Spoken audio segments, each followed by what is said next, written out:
The schedule of time and TV networks has been released for some of Colorado's schedule, a new commitment that is bringing some size to the table, and is a Colorado and Louis Vuitton collaboration a step closer from happening, plus more, all coming at you next. Give me my theme music!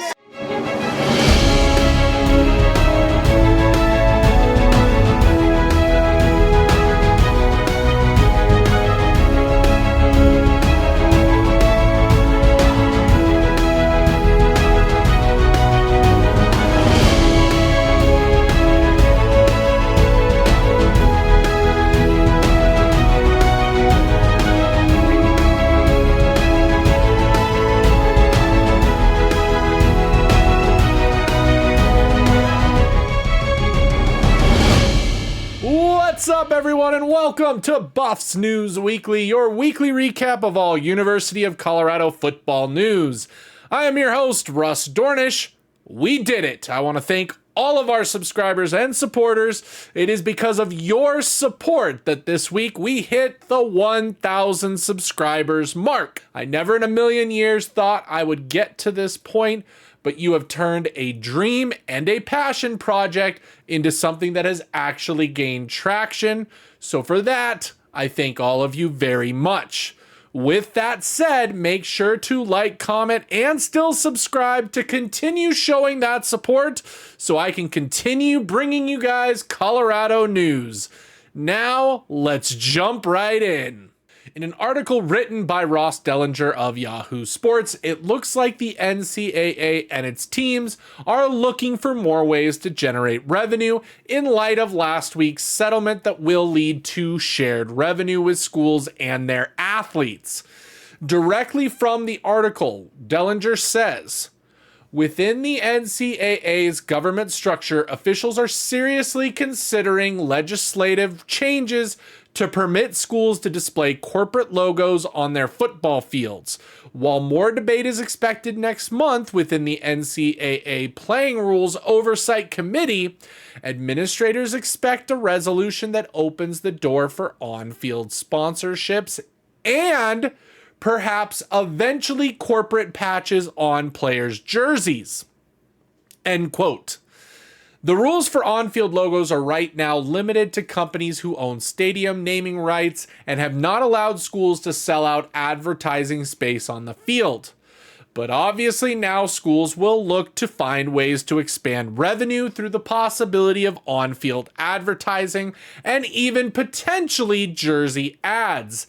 It's estimated that a field logo could generate up to $1 million per year, while a jersey sponsorship for the year could bring in $5 million per season. Another potential revenue driver is adding another game to the schedule to expand the ability to receive money for that game, ticket sales, merchandise, concessions, etc. That extra game would have the potential of raising upwards of $3 to $5 million more annually per team. Again, all of this starts to add up and helps offset the near sum of $20 million that Power 5 schools would be giving out to their players. Now, how does this affect Colorado and what could this lead to if it gets passed? Well, the number one driver of corporate sponsorships is brand recognition and eyes and clicks. Well, while Dan Lanning might say we only play for clicks, those clicks lead to more eyes, and those eyes lead to higher revenue and higher sponsorships, which in turn can help Colorado in the recruiting game. We already know what kind of brand deals Colorado players are already seeing, of course, with Shador and Travis being some of the highest nil valuations in the country. We can only imagine the type of deals that Colorado could get thanks to the portfolio of brands that Coach Prime has underneath his belt. For one, some people have mocked up an idea of a Colorado Louis Vuitton jersey collab, and one has to wonder if a brand deal could allow for that in the future. The options would be endless for Coach Prime and Colorado, which could help bridge the gap on possible small donor and booster support compared to other big-time programs. What would your dream sponsor be for the Buffs?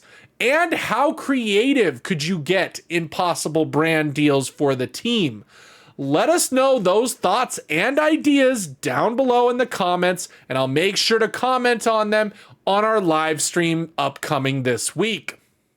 Colorado had a commit fly under the radar as kicker Alexander Stoyanovich committed back on May 15th, but it did not get found out until this past week. Now, if that last name sounds familiar to those of you out there who are football fans, that is because Alex is the nephew of longtime NFL place kicker Pete Stoyanovich. Now, Alex has shown in his online videos his massive leg with a personal long of roughly 67 yards in practice that he filmed over the last year. Alex also released a video this week kicking at the Buffs practice facility, and man, is his leg true, as he's able to boot the ball through the uprights from easily 60 yards with a ton of carry and directly down the center. But his big leg isn't the only thing that is noticeable about Alex.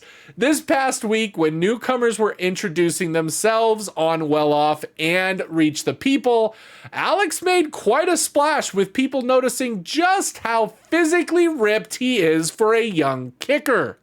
I've got anchor arms. I'm no wimp.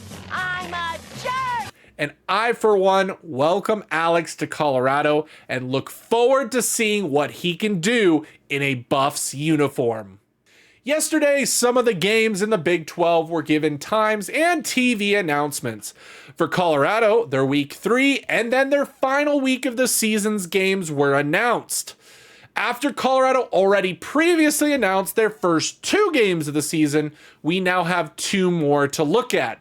Week 3 against Colorado State, the, of course, much looked after rematch of last year's late night classic on ESPN, will be in the national spotlight, being at 5:30 p.m. Mountain Time on CBS. The game is on September 14th and will be played in Fort Collins at CSU Stadium. This will most likely be a highly watched content after last year's game, and there will definitely be some unfinished business from Travis Hunter, who was, of course, knocked out of the game due to a cheap shot during the first half. The other game that is getting its time and TV coverage announced was the final game of the season against Oklahoma State. A game that I believe could lead to one of these teams playing in the Big 12 championship game. The game against Oklahoma State will be on November 29th at 10 a.m. Mountain Time and will air nationally on ABC. This marks the first time in history that Colorado will have a nationally televised game on all of the national TV channels, NBC, CBS, and ABC, all in the same season.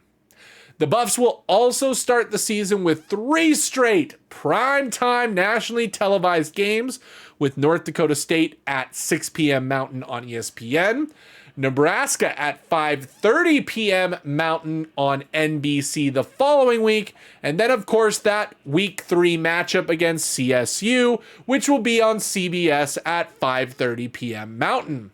Now, we still don't know the schedule for the rest of the season just yet, but my guess is these won't be the only nationally televised games after Colorado has finally rid itself of the Pac-12 network for good. That's it for this week. The video was early because I will be traveling abroad for work and unable to post the video on Saturday like normal. However, we will still be live streaming this Tuesday evening.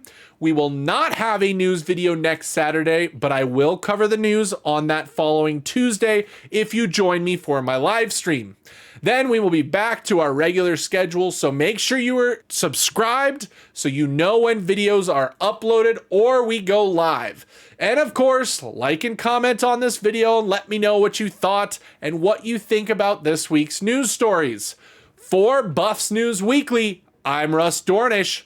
Sco Buffs! Give me my theme music!